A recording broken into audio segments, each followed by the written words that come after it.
విఘ్నేశ్వరుణ్ణి పొద్దున్నే ఒక్కసారి చూసి నమస్కారం చేస్తే చాలు.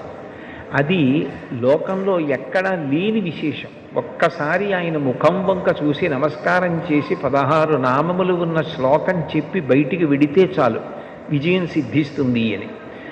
రెండవది ఆయన యొక్క అపారమైన కరుణ. ఇంకా అంతా ఇంత కరుణ కాదు విఘ్నేశ్వరుడిది. ఆయన క్షమించినంత తొందరగా ఎవ్వరూ క్షమించరు. మీరు చూడండి, అందరికన్నా ఎక్కువగా మరిచిపోయే లక్షణం ఎవరికి ఉంటుంది అంటే పిల్లల యందు ఉంటుంది. మీరు పిల్లలు అనేటప్పటికీ ఒక విషయం జ్ఞాపకానికి తెచ్చుకోవచ్చు. పెద్దవాళ్ళు ఏదైనా తింటున్నారనుకోండి, ఎవరో పెద్దలు వచ్చారు ఇంటికి, ఇంట్లో భోజనమో ఫలహారమో చేస్తున్న పెద్ద ఆయన ఆ పళ్ళెం పట్టుకునో లేకపోతే చేతిలో ఏ ఉండ్రాయో కుడుమో పట్టుకుని తింటూ వీధిలోకి వెళ్ళి స్వాగతం పలకడం, ఆ పళ్ళెం లోపల పెట్టి తాను పెడతాడు.